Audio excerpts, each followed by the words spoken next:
Have you ever loved someone you shouldn't have? Not because of age, not because of gender, not even because of blood, but because something inside you just knew.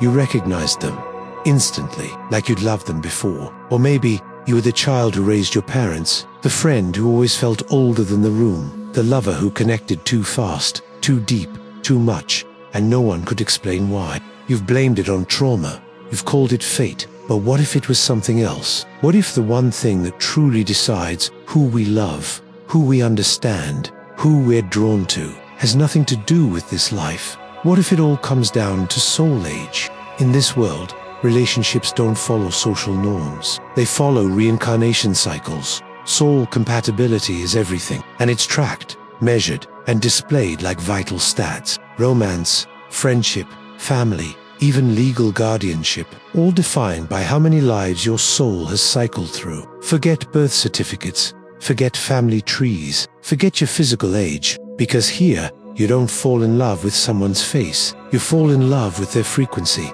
And when two souls sync up, no matter their age, blood, or status, the connection is undeniable. But this kind of world doesn't emerge on its own. It had to be engineered. And to do that, humanity had to crack the code. How do you measure something that isn't physical, like the age of a soul? The first breakthroughs didn't come from religion. They came from neuroscience. Researchers studying near-death experiences started detecting strange patterns, faint energy signatures that weren't tied to memory, emotion, or biology. They were older. It wasn't long before quantum consciousness theory collided with AI sensory mapping, and one day, humanity found it. A measurable imprint embedded deep in the brain's electromagnetic field, a signature frequency, not unique to the person, but unique to the soul. It turns out, every reincarnated soul leaves behind a kind of cosmic residue. The more times you've lived, the denser the signal. The signa carves a new groove, a metaphysical fingerprint of lived experience. They called it the Soul Resonance Index, SRI. Some others call it, and once it was discovered, everything changed. Now, soul age is a science. Newborns are scanned within hours of delivery. Their resonance is logged. A public SRI is assigned, often tattooed or embedded with nano-ID tech. A person's soul age might be 3 cycles, or 300.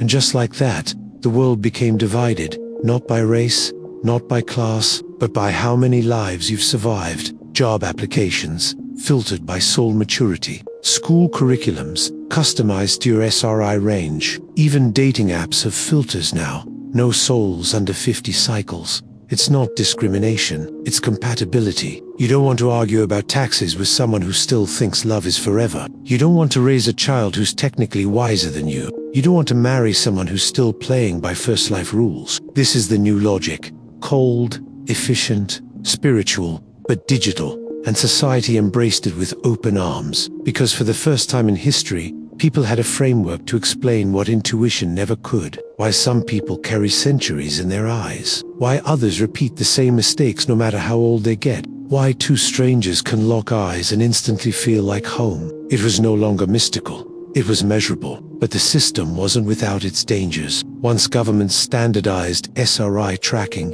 the soul age became a new status symbol. Not all lives are equal anymore, because not all souls are considered mature. And for some, that's a death sentence. Because once soul age became public, society didn't just change how we see love, it rewrote the rules of who we're allowed to love. In our world, love is limited by norms, age gaps, social roles, cultural approval. But in this reality, love is bound by only one thing: soul age. And that changes everything. It's not uncommon here to see a 20-year-old woman married to a 65-year-old man, but their souls, both in the mid-80s, they're spiritually aligned. Their arguments don't spiral. Their love isn't chaotic, because they've been through enough to meet each other calmly, clearly, and fully. And then there's the inverse. 2 teenagers, same high school, same hormones, but one has a soul age of 3, the other 140. They tried to connect, but something's off. One is still learning about jealousy. The other is already past it. They speak the same language, but different lifetimes. This is why soul profiling becomes embedded into every relationship system. You don't just swipe left or right, you swipe by soul cycle. Under 10, you're in the young soul tier, volatile, curious, impulsive. between 30 and 80. The growth tier, stable, grounded, increasingly wise.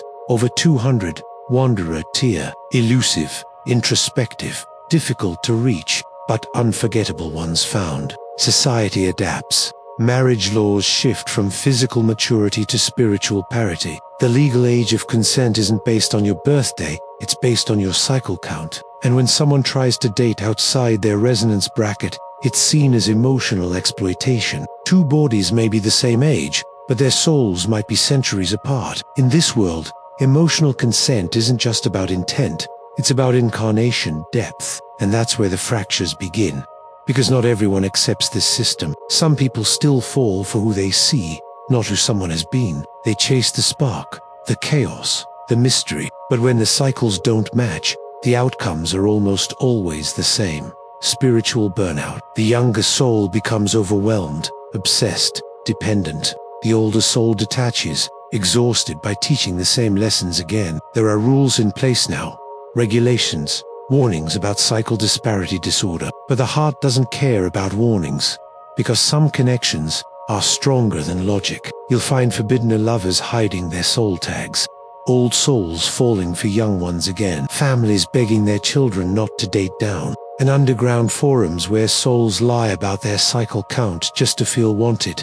It's messy, beautiful, and deeply human, because for all its spiritual awareness, this world still hasn't figured out how to regulate the most chaotic force in existence, love. But if romantic love is confusing in a soul-based world, what happens when those soul frequencies start crossing into the biological family unit? In this world, biology is no longer sacred, not because people stopped caring about family, but because soul resonance rearranged what family meant. Imagine this: you give birth to a child, you name them, raise them, love them, but when their soul profile is scanned, you find out they've lived 300 lives, and you're only on your 20th. They cry less than you did. They speak earlier. They seem to know things you've never learned in your entire life. As they grow, you stop feeling like their parent. You start feeling like a student. It's confusing, disorienting, and eventually, it becomes socially accepted. People stop calling themselves mom or dad. They say things like, "I'm the physical portal," or "I'm guiding a soul older than me." Traditional titles fade away because they no longer fit, and what starts in the home spreads outward. Siblings born into the same family begin to drift, not out of resentment, but because their souls aren't on the same wavelength. Some brothers and sisters are spiritually centuries apart. Others, shockingly in sync, form soul bonds that are closer than friendship. And that's where the rules break down. Because once the world starts prioritizing soul resonance, some relationships begin to blur. People fall in love with those they're genetically related to, not because of corruption, not because of rebellion, but because their souls were once lovers, allies, or even parents to each other in past lives. A man might meet his cousin and feel the gravitational pull of a 1,000-year bond. A woman might look at her adopted brother and remember marrying him in another cycle. The system tries to manage this. Laws are rewritten. DNA filters remain in place. Soul matchmaking apps warn users of cross-blood complications. But still, the resonance wins, and society, already fragmented by soul-age dynamics, begins to let go. The biological family unit dissolves, not overnight, but gradually, respectfully, and with increasing inevitability. People start to organize by soul frequency clusters instead. Communities form around shared SRI ranges, not last names. You grow up not with siblings, but with fellow travelers, old friends, ancient allies, spiritual mirrors. And those who can't accept this shift, they fall behind. They cling to bloodlines. They insist that genetics are more real than memory. But they always lose in the end, because you can't fake resonance. You can't force it. And you definitely can't ignore it. Eventually, even the government accepts it. Family law becomes soul law. Inheritance, guardianship, even marriage eligibility, all determined by energetic legacy, not biology. And as this world continues to evolve, a quiet truth settles over everything. Love was never meant to be confined to DNA. It was always meant to find its reflection, wherever it lived, in whatever form it took. But in this new spiritual order, where resonance decides everything. Not all souls are ready for connection, especially the ones who haven't been here long. In this new world, the most vulnerable aren't children. They're young souls, not in body, but in essence, souls on their first, second, or third incarnation enter this life with wide eyes and open hearts. They trust too easily, love too fast, break too hard. They haven't built up the emotional calluses yet. No betrayals to remember, no deaths to make them cautious, no failures to sharpen their instincts. They don't know how cruel the world can be, because they've never lived long enough to see it happen twice. And in a system where everyone wears their soul age like a badge, young souls carry the most obvious target. Older souls can spot them instantly. The naivety, the volatility, the desperate need to feel something real. Young souls become addicted to older ones, drawn like moths to a flame they don't understand. They crave the emotional grounding, the wisdom, the confidence. And older souls, sometimes they'd give in, not out of malice, but out of loneliness. Because nothing makes an old soul feel more alive than being loved by someone who still believes love is perfect. It's intoxicating, and it's dangerous. That's why entire regulatory systems emerge around this dynamic. Soul compatibility laws are put in place. Relationship licenses require not just consent, but soul cycle parity. If the disparity is too great, the connection is flagged, investigated, sometimes forbidden, because the data doesn't lie. These relationships often end the same way. The young soul becomes emotionally dependent. Their development stalls. They experience premature existential burnout. Some spiral into violence or deep depression. Their pain is spiritual whiplash. They fell too hard, too fast, for someone too far ahead, and the recovery can take lifetimes. Governments create programs to mentor young souls, spiritual guidance centers, soul therapists, reincarnation advisors. But the truth is, nothing protects a young soul from heartbreak. Not laws, not wisdom, not even good intentions. Because a soul that's never been hurt before will always walk straight into fire. And in this world, where everyone's soul age is public knowledge, the pressure to level up becomes overwhelming. Young souls fake their profiles, lie on dating platforms just to attract older connections. They mimic maturity, quote philosophy they don't believe in, perform depth they haven't earned. But it never lasts, because you can't fake a cycle, and when the act falls apart, they're left more broken than before. So while this system helps match souls with clarity and intent, it also reveals a painful, unavoidable truth. Some souls just aren't ready for love. And in a world obsessed with resonance, that realization cuts deep, because no one wants to be told, you're not mature enough to be loved yet. But for those on the opposite end, the ancient, fractured souls who've lived through everything, connection becomes its own impossible burden. If young souls suffer from feeling too much, old souls suffer from feeling nothing.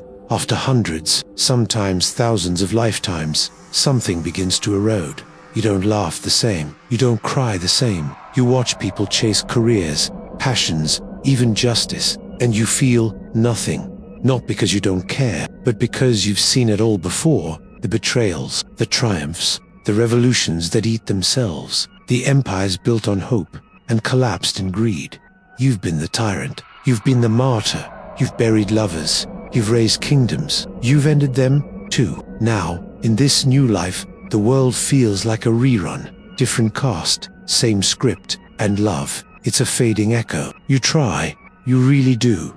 You go on soul match dates, meet other high-cycle partners, exchange silent nods and exhausted smiles. But there's no fire, because advanced souls are tired, exhausted, really. Romance becomes a memory. Excitement becomes a burden. And every conversation feels like a déjà vu you didn't ask for. This is the curse of the advanced soul, to crave connection, but no longer believe in it. To walk among people who see you as enlightened, while you feel increasingly hollow. You become the teacher, the counselor, the quiet monk at the edge of society. People look to you for answers, but no one asks if you're okay. And over time, many old souls vanish, not physically, spiritually. They withdraw, detach, live in rural silence or digital shadows, not out of arrogance, but out of overexposure. They've loved too hard, lost too much, been here too long. They stop seeking soulmates because there's no one left on their level. Everyone feels young. Everyone feels loud. So they walk alone. Not bitter, just done. The system tries to reach them. Special soul centers offer guidance. Spiritual retreats are tailored for high psych and disillusionment. Some come back, most don't. And in rare cases, a few choose reset. They ask to wipe their soul clean, start again from cycle 1. No memory, no wisdom, no legacy, just fresh pain. Because, after enough lifetimes, even suffering feels like salvation. At least it's something real. This decision is controversial. Some refer to it as spiritual self-destruction. Others call it courage. But the truth, it's the only way some souls can feel alive again. Because when you've been everyone, when you've done everything, when love becomes a faded instinct, sometimes the only escape is to become someone else. And that's when people begin to question the entire foundation of this world. What if soul age isn't permanent? What if every connection we make, every lesson we learn, is just a step toward choosing to forget again? Eventually, the old terms just stop working. Mother, brother, wife, best friend. They're too small, too physical, too linear. How do you call someone your father when you raised him 3 lives ago? How do you label a child whose soul once carried you through war, or died in your arms as a lover? The world begins to unravel these titles, not out of rebellion, but out of necessity. Because in a system ruled by soul resonance, the only thing that matters is frequency. Communities start forming based on soul clusters. People group together not by last name, not by birthplace, but by shared spiritual cycles. They call themselves things like the 30s, old enough to know pain, still young enough to hope. The 200s burnt-out wanderers who speak in half poems, the restarters. Those who wiped everything and came back for round 1. Friendships become fluid. Romance is no longer expected to last a lifetime, because everyone knows this is just one version of who they are.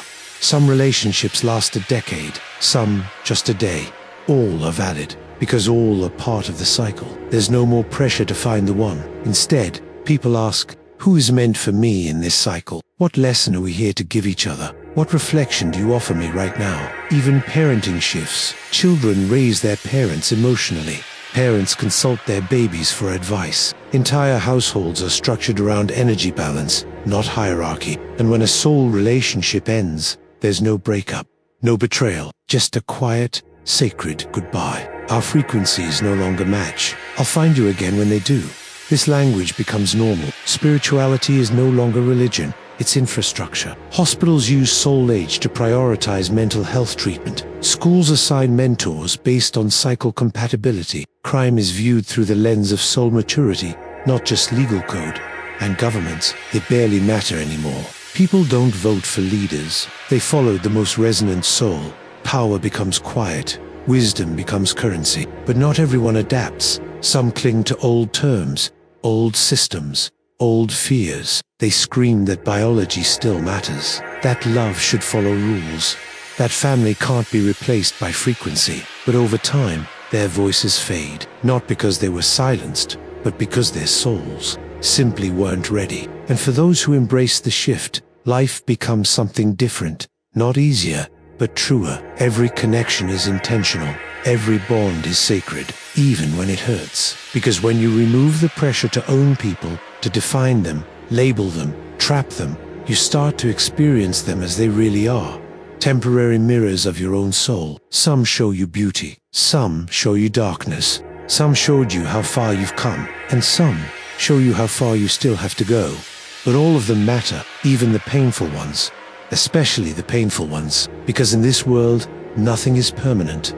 Not names, not roles, not even love. Only the resonance stays.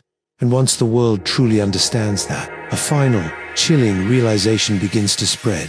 Even soul age isn't permanent. You even can totally rewrite yourself. Because in the end, we all have a choice to grow forward or to start again. In this world, the soul is no longer sacred. It's programmable. Just like you can build it through lifetimes, you can also choose to burn it down. They call it the soul reset. And it's as terrifying as it sounds. It starts as a whisper. Old souls, wandering the edges of society, talking about the emptiness of experience, the weariness that no amount of rest can fix. The hunger not for more life, but for less memory. Eventually, someone acts on it. They walk into a resonance clinic, sign the documents, lie down in a silver, humming chair, and give consent for their cycle to be wiped. Everything. The love, the wisdom, the pain, the power, gone. They're reborn the next day, crying, innocent, blank. Soul cycle 1. The world watches, and suddenly, resetting becomes a movement. Some do it to escape grief, some because they've outlived all their soul. Others just want to remember what it feels like to not know anything again. But it's not always a clean start. Some reset souls carry fragments, flashes of forgotten lifetimes, déjà vu that hurts, nightmares of lovers they don't remember, words in languages they've never learned. It's rare, but when it happens, those souls usually don't survive their second life. Too much pain with no name, too much love with no face. They call it echo burn, and no one knows how to fix it. But even with the risk, resets continue, because in a world obsessed with soul growth, there's something almost rebellious about letting it all go, of saying, I don't want to be ancient anymore, I don't want to be wise, I just want to feel again. And here's the twist, you don't need to be old to reset. Even young souls, overwhelmed by the chaos of their first few lives, sometimes choose the wipe. They return to infancy again, not because they've failed, but because they want to try a different version of pain. Soul evolution becomes less like a ladder and more like a loop. Forward, back, skip a few cycles, return as someone else, forget on purpose. And now no one really knows if soul age means what it used to. Because when you can hit new game at any time, the whole idea of growth becomes slippery. Are you wiser because you've lived longer? Or just more tired, more detached, more afraid to feel again? Some philosophers argue that every soul is just one being playing all the roles, looping through love, rage, sorrow, and joy until it forgets it's ever looped before. Others claim the reset is a trap, a form of spiritual sedation, that the moment you choose to forget, you give up your ability to break the cycle at all. Still, people keep pressing the button, because sometimes the soul doesn't want peace. It wants noise, drama, heartbreak, wonder, chaos. Because for some, to suffer again is the only way to remember what it means to live. But if you can reset your soul like a phone, wipe the pain, the wisdom, the wonder, then who are you, really? Not just today. If your memories aren't yours anymore, if your choices were made by a version of you now erased, can you still claim this life as your own? Maybe the question isn't about the soul, or the reset, or even the loop. Maybe it's about something we've taken for granted all along. Age. We've built our world around years. 18 means you're legal, 30 means you're mature, 60 means you're wise. But what if that was all a lie? What if the real measure of age wasn't your birth certificate, but how many cycles your soul has lived? What if you, watching this right now, are older than your parents, your boss, your lover? And what if that explains everything? Your disconnection, your intuition, your exhaustion, your ache for something deeper, even when the world around you seems content with surface-level noise. Because in this world, time doesn't age you, experience does. You are not the body, not the role, not the name. You are the pattern playing out again, trying to love better, fail, cleaner, evolve more gracefully than the last time. Some people are still on level 1, some are in the hundreds, but we're all here, crashing into each other, learning through the collision. And if you've ever looked at someone and thought, they just feel familiar, they probably are. You've danced this dance before. Maybe they were your sister, maybe your child, maybe your executioner, and now, you're here again, trying to get it right this time. Because the soul doesn't move in a straight line. It spirals, and you're just one spiral away from remembering who you've always been. Your soul remembers. If this world made you feel something, if it whispered to a part of you that's older than your memories, don't ignore it. Comment below. Do you think your soul is young or ancient? What patterns are you repeating in this life that your soul is still trying to master? Like, subscribe, and share this video with someone whose energy feels heavier than their age. And remember this, some souls are just passing through. Some are here for the first time, but others like you, came back to finish what they started. Because this isn't just another life, this is your next level.